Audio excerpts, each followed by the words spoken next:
ওই ব্যাপারটা মা কিছু বলিছো? না, এখনো বলা হয়নি। বুঝতে পারছো না?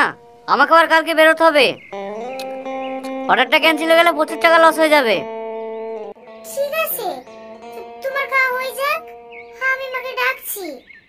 ঘটকটা বলছিল তোমাদের জমি 15-20 বিঘা মতন হবে, ওরকমই হবে নাকি?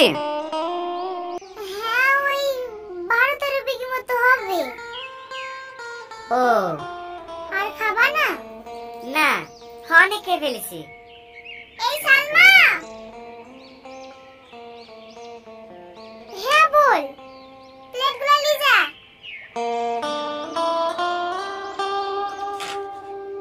মিষ্টিগুলা, মিষ্টি তোর ভাই খায় না, ফেলে দেগা। कौन है ये लोग? कहां से आते हैं ये?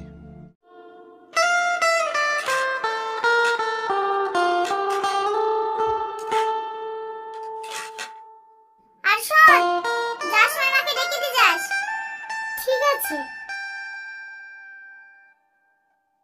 ওগো, মাকে ডাকতে পাঠানো, এখন আবার সিগারেট ধরেছো কেন? ও কিছু বলছি মা?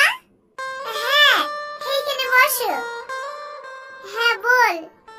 তোমার জামাই একটা হাই রেটের টেন্ডার ধরেছে, সিকিউরিটি মানি সব 1 কোটি টাকা জমা করতে হবে। কাজে তুলতে পারলে 4-5 কোটি টাকা লাভ হবে। 50 লাখ টাকা মতো শর্ট পড়ছে, তুমি একটু ম্যানেজ করে দাও না মা। এত টাকা আমি কোথায় পাবো? আমাদের 12-13 বিঘি জমি নাই, ওই জমিগুলো বেচে দাও না মা। একবার টেন্ডারটা হাতে পেয়ে গেলে তো ওরকম জমি 1-2 বিঘি কিনা হবে। ঠিক আছে, তুমি কোনো চিন্তা করো না জামাই, আমি খরিদ্দার দেখছি।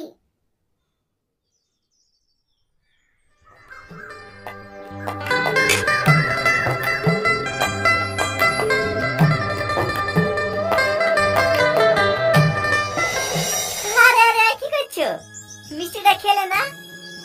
আমার মিষ্টি খেতে ভালো লাগে না। মিষ্টি আবার কারো অফিস নাই নাকি? হ্যাঁ দাও, আমাকে দাও। হ্যাঁ, আমার মিষ্টি খেতে খুব ভালো লাগে।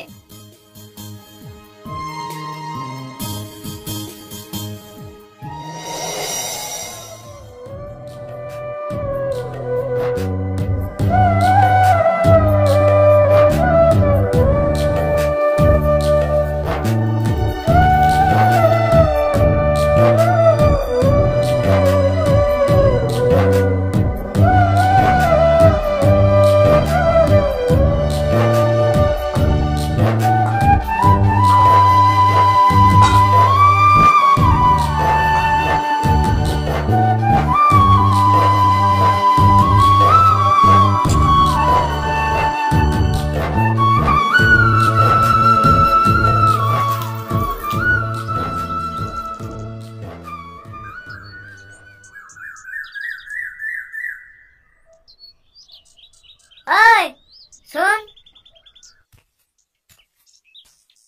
হ্যাঁ বলেন সাহেব, জুতোটা বাজার থেকে পালিশ ফেলেছি রে। ঠিক আছে সাহেব, দেন। একটু তাড়াতাড়ি আসবি, আমরা আবার ঘুরতে বেরোবো। এই রে, চুরি টুরি করার দরকার নাই, 20 টাকার এই বাড়িটা ফেরত দিয়ে দিবি। আমরা গরিব হতে পারি সাহেব, কিন্তু কারো কিছু চুরি করি না। হ্যাঁ, ভিখারির আবার সত্যতা।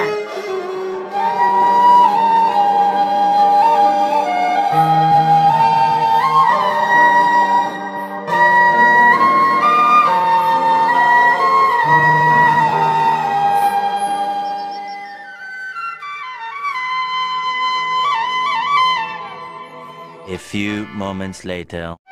মা, বাড়ি গেল? রাতে খাবার টেবিলে রেখে দিয়েছে? হ্যাঁ মা, সব গুছিয়ে রেখে দিয়েছি। এই দাঁড়া, তোর হাতে কি? কিছু না মা, কয়টা মিষ্টি আছে। আমার জামাই লেগে আসা মিষ্টি, জামাইকে খেতে না দিয়ে তুই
দেখো। চলো, এবার তো তোমাকে আর থাকতে হবে না, আমি আর এবার কাজ করবো না। কি এসব আমি তোমার বকছি? ও কোথাও যাবে না, ও এই বাড়িতেই থাকবে। ভুলে যাই না, ও আমার স্ত্রী, ওকে আমি যেখানে নিয়ে যাবো ওকে সেখানে যেতে হবে। দরকার আবার ওকে ভিক্ষি করে খাওয়াবো, তা আপনাদের এই নরকা থাকতে দেবো না। চলো সালমা।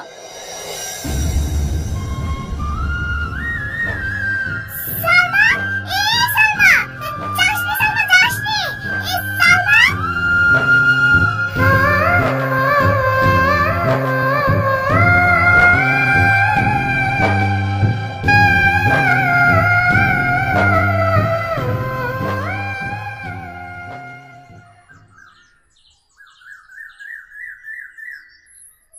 এইভাবে রাগ করে চলে আসলা, এবার কি করবা? কি করবো আবার, মুনিশ খাটবো নাহলে বিদেশ যাবো, তাই বলে তোমাকে প্রতিদিন অপমান করবে, ও আমি সহ্য করতে পারবো না। আর তুমি বিদেশ চলে গেলে যে আমি থাকতে পারবো না। তাহলে গ্রামে মুনিশ খাটবো। থাক, তোমাকে মুনিশ কাটতে হবে না।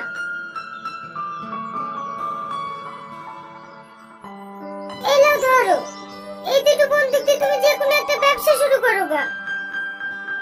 না না, এ বাল আমি দিতে পারবো না, এটা তো তোমার মায়ের শেষ স্মৃতি, যদি আমি বন্দুক দিয়ে ছাড়াতে না পারি। সে বিশ্বাস আমার আছে, আর যদি না পারো ছাড়াবা না। তুমি তো রান্না করতে ভালোই পারো, একটা খাবারের দোকান দাও গা। ঠিক আছে,